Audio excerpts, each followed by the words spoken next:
la table ronde commence, Lumumba est en prison. C'est la conférence qui va exiger qu'il soit libéré, sinon on ne continue pas les débats. C'est alors qu'il va être libéré, n'est-ce pas? Je n'entre pas dans le détail, mais j'aimerais que réellement on ne mette pas à comparer ce qui ne peut pas être comparé. La seule chose sur laquelle j'insiste, c'est la foi de ces gens, c'est leur engagement, c'est la conviction. Nous avons beaucoup perdu, nous n'avons pas pris de cela, nous n'avons pas appris cette leçon-là de ces gens-là. Les chargés d'affaires, comment avez-vous vécu l'indépendance? Bon, en 1960, j'avais 10 ans. Donc, j'étais gosse, je dirais, mais nous avons vécu cela de notre façon, de notre manière, c'est-à-dire en tant que jeunes. Nous avons vu les aînés, n'est-ce pas, nous parler de l'indépendance. Nous les avons vus, n'est-ce pas, nos parents se réjouir, n'est-ce pas, de l'indépendance et nous donner, tous nous donner, n'est-ce pas, de leur façon, n'est-ce pas, la signification du mot indépendance. Vous avez posé une question tout à l'heure sur la connaissance du Congo. Connaissez-vous le Congo? Le Congo, est-ce que le Congo est bien connu? Mais enfin, ça c'est peut-être une question un peu délicate dans ce sens que est-ce une connaissance géographique, culturelle, politique, je ne sais pas. Mais ce que je peux vous dire, cette liesse populaire qui a caractérisé, n'est-ce pas, la proclamation de l'indépendance le 30 juin 1960, prouve que la liberté, n'est-ce pas, est un concept très important. Même si on dit que pendant la période coloniale, les gens vivaient bien sur le plan social, sur le plan économique, etc. Mais le fait que, en 1960, le 30 juin, ils ont, n'est-ce pas, manifesté une joie immense, n'est-ce pas, lors de la proclamation de l'indépendance, cela nous montre que la liberté, n'est-ce pas, est vraiment très importante, elle est très chère, elle vaut plus que, n'est-ce pas, les conditions économiques ou sociales. Monsieur Malou, gardez-vous des souvenirs de cette indépendance? Oui, des souvenirs très très précis, mais je commencerai par dire, par être d'accord avec ce que vient de dire le chargé d'affaires. Connaître le Congo, donc à la première question, bah, tous les Belges connaissaient le Congo, hein, mais au niveau international, c'est en 1960 précisément que le Congo a émergé dans le monde, alors que c'était pratiquement l'un des 2 pays les plus développés d'Afrique. Mais il n'était pas connu pour la bonne raison que les Belges avaient mis un carcan autour. Les Congolais ne sortaient pas, ils n'allaient pas ailleurs, et d'autres étaient vraiment filtrés pour y arriver. Donc ça, c'est ma première réaction. Maintenant, quant à la date de l'indépendance, j'ai des souvenirs très très précis et je dois dire assez émouvants. J'étais, comme j'avais dit tout à l'heure, élève à l'Athénée Royal en ce moment-là, de Jadotville, et donc étudiant avec des petits blancs depuis quelque temps, puisque cela venait d'être introduit il y avait à peine 3 ans, on ne peut pas dire que c'était la belle époque. Sinon, il n'y aurait pas eu de revendication de l'indépendance. Et avant la proclamation de l'indépendance, il y a eu les élections communales, etc., en 1958, etc. C'était tout un processus qui avait déjà commencé. Donc, maintenant, pour en revenir à la question précise, le jour du 30 juin 1960, je me trouvais au coin d'une rue parce que il y avait des haut-parleurs, en tout cas dans les grandes villes, et particulièrement dans la plus belle du monde à l'époque, qui était Likasi, Jadotville. Je me trouvais, il y avait des haut-parleurs, et la voix du Congo diffusait les messages de la radio, etc. Et c'est ce jour-là que nous avons eu le discours de Lumumba, je dois dire, avec des larmes aux yeux. Parce que lorsqu'on parle du Congo, il y a un cancer qui a été planté dès le départ par la Belgique, c'est le Katanga. Et d'ailleurs, ça a continué pendant encore longtemps, parce que déjà, au moment où on négociait l'indépendance à Bruxelles, les Belges, en tout cas certains, les Belges, c'était une politique officielle finalement, préparaient déjà la sécession du Katanga, parce que dans leur projet, il fallait rattacher le Katanga à la Rhodésie et à l'Afrique du Sud. Et déjà, au Katanga, il y avait une ségrégation qui était encore plus sévère que n'importe où au Congo. On vivait pratiquement au rythme de l'Afrique du Sud. À l'époque, vous vous rendez compte. Et ça, nous le vivions. Dans nos quartiers, il n'y avait pas d'interpénétration, etc. Donc, dans ces conditions-là, pour nous, l'indépendance, c'était quelque chose... c'était une sorte de libération, mais avec beaucoup d'inquiétude, parce que la guerre était pratiquement déclarée par la Belgique. La preuve, c'est que pendant que nous avions écouté ce discours-là, que nous avions applaudi, les troupes belges avaient déjà été mobilisées au Katanga, et 12 jours après, j'ai été coincé dans la ville de Jadoville au moment où les troupes belges sont intervenues. Et j'étais devant le camp militaire de l'Ikassi, où il y avait, je crois, la 22e brigade, qui était la plus performante, paraît-il, de toute la force publique. Et c'est celle-là qui a résisté à l'attaque de l'armée belge le 11 juillet 1960. Et en ce moment-là, évidemment, c'est le ministre Tshombe du nouveau gouvernement katangais qui est venu demander aux Congolais de déposer les armes et de commencer la chasse aux non-originaires ou aux nationalistes plutôt, hein, puisque les nationalistes c'était des Katangais, des gens de toute... Alors je termine juste en donnant le rapport de force en ce moment-là, parce que l'affaire du Katanga est assez importante. Il y avait les partis nationalistes, c'est-à-dire les Balubakat, hein, c'est-à-dire les Baluba du Katanga. Il y avait la Fédération des Kasaï, c'est-à-dire la FEDECA, et l'Atkar. Hein. L'Atkar, c'est les Tchokwe du Congo, de la Rhodésie et de l'Angola.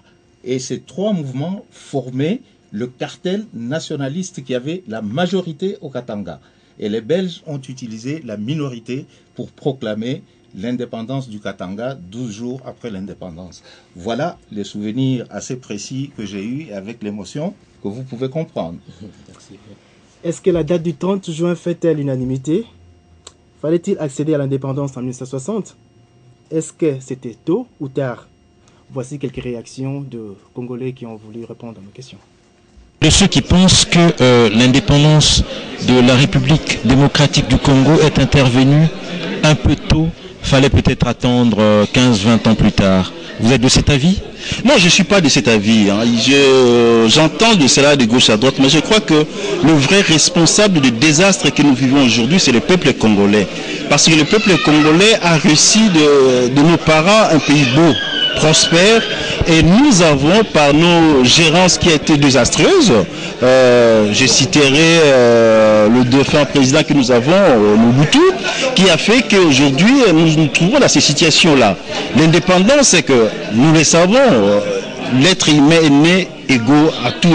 Alors je ne vois pas pourquoi nous devions être toujours soumis aux Belges. Je crois que non, ce n'est pas l'indépendance qui est venue très tôt, mais c'est nous qui étions trop bêtes pour avoir cette indépendance. Non, non, non, non, pas du tout. Pas du tout. Je ne suis pas de cet avis. Mais je crois plutôt, c'est que on s'est peut-être mal pris. On s'est peut-être mal pris, mais on ne pourra jamais dire que c'était trop tôt. Parce que dire c'était trop tôt, c'est vraiment trahir la mémoire de nos aînés qui ont lutté vraiment pour cette indépendance. C'est vrai, hein? Aujourd'hui, on arrive à faire les reculs. Il y a plusieurs paramètres qui entrent en ligne de compte. Qu'on n'était pas prêt, c'est pas vrai. Donc on s'est mal pris, ça c'est sûr. Il y a beaucoup de paramètres, comme je viens de dire, qui nous échappaient à l'époque. Donc ils ont fait avec les moyens du bord. Donc on peut que les féliciter parce que, ben oui, il fallait qu'on soit indépendant. Alors donc, la question c'est celle-là, c'est celle de savoir si la RDC est accédée à l'indépendance plus tôt ou un peu tard. Monsieur le ministre conseiller, est-ce que vous êtes de cet avis? Oui, je dirais d'abord ceci. Le concept d'indépendance implique la liberté. Et la liberté, n'est-ce pas, n'a pas de période ou de date pour être revendiquée ou être accordée. Là, c'est la première observation. La deuxième observation, je dirais que le contexte de l'époque, sur le plan mondial et sur le plan africain, devait nécessairement, n'est-ce pas, pousser les autorités belges à accorder l'indépendance à leur ex-colonie. Pourquoi? Parce que le mouvement était déjà engagé sur le plan mondial et sur le plan africain. Et revenons, ça c'est la troisième observation, à la situation proprement dite, n'est-ce pas, du Congo. Nous devons savoir que pendant la période coloniale, la politique belge était, n'est-ce pas, une politique de non-préparation des Congolais pour pouvoir accéder au poste de responsabilité. C'est-à-dire que la situation politique, le niveau politique était vraiment à son plus bas niveau. Pourquoi? Parce que la politique belge était pas d'élite, pas de problème. Mais la politique coloniale belge, c'était une politique mercantiliste. Donc pour les Belges, le Congo devait rester une colonie d'exploitation, et cela pendant longtemps. Donc dans leur mentalité, dans leur politique, les Belges ne se sont jamais donné la peine, n'est-ce pas, de penser que le Congo deviendra un jour indépendant. Ils n'ont jamais pensé, n'est-ce pas, à préparer les Congolais pour devenir responsables plus tard. C'était des gamins, des garçons, des enfants qu'on devait, n'est-ce pas, diriger pendant plusieurs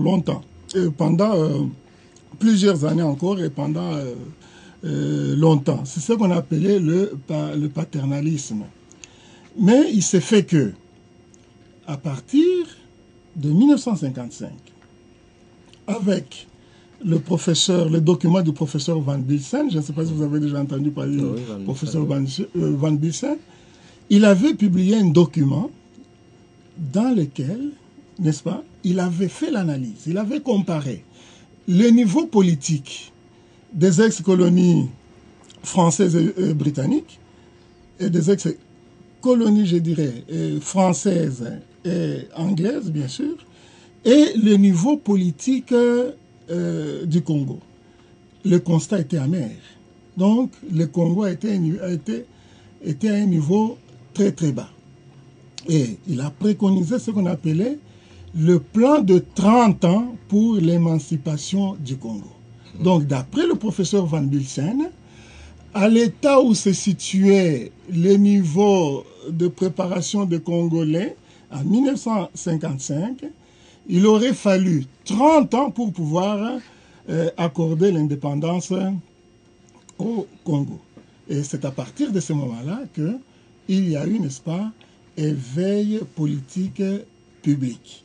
Et la suite, je crois, nous la connaissons bien. Il y avait le manifeste, n'est-ce pas, de la conscience africaine, le contre-manifeste de la BACO, il y avait les élections, n'est-ce pas, municipales en 1957, il y avait les événements du 4 juin 1959. Donc ce sont tous ces événements-là qui ont poussé, n'est-ce pas, la Belgique a accordé rapidement l'indépendance à la République démocratique du Congo. Et je pourrais terminer.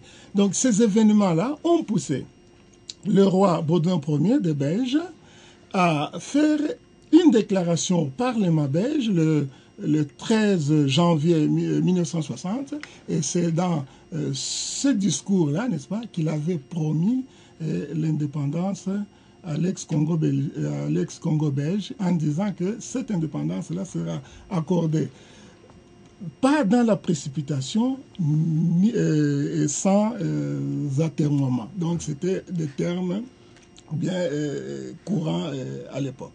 Monsieur Nsassa, trop tôt ou trop tard? Cette question m'a toujours un peu interloqué. Pour la bonne et simple raison, quand vous dites tôt ou tard, c'est par rapport à une situation donnée. Et cette situation, c'est laquelle? C'est que vous êtes chez vous, monsieur X et Y entrent chez vous et vous dit désormais, vous devez vivre selon mon bon vouloir. C'est la condition de survie ou de mort. Vu comme tel, il n'y a pas de tôt, il n'y a de tard. La liberté, c'est quelque chose, à mon avis, pour toute personne qui connaît le sens de ces mots, ne peut pas se permettre de dire qu'on a acquis l'indépendance tôt, c'est-à-dire qu'on a souhaité avoir notre liberté tôt. Et par conséquent, à cette question, j'aurais souhaité plutôt qu'on la pose différemment, comme bonne question. Qu'est-ce que nous avons fait de cette liberté arrachée par nos aïeux? Évidemment, donc ça, c'est le vif du sujet, on va y arriver bientôt, mais la question qu'on a posée, c'était ça, parce qu'il y a ceux qui pensent que le Congolais a été certainement bête, excusez-moi du terme, il y a un intervenant qui l'a dit, c'est pas nous, voilà pourquoi on pose cette question. Oui, monsieur Malou? Oui, je voudrais relativiser et ce qui a été dit et ce que disent les historiens bien connus sur le Congo. Parfois, nous avons tendance à reprendre ces choses-là, mais maintenant, les Congolais écrivent leur propre histoire, avec une autre sensibilité, avec d'autres informations. Ce n'est plus l'historiographie officielle, etc. Cela me permet d'illustrer cela par ceci. Il y a une sorte de légende selon laquelle les Congolais n'étaient pas mûrs en 1960 pour accéder à l'indépendance. Je dis que c'est une légende parce que quand on revisite l'histoire du Congo, je ne vous ai pas amené les statistiques ici du nombre de cadres, je crois en tout et pour tout, il y avait à peu près 30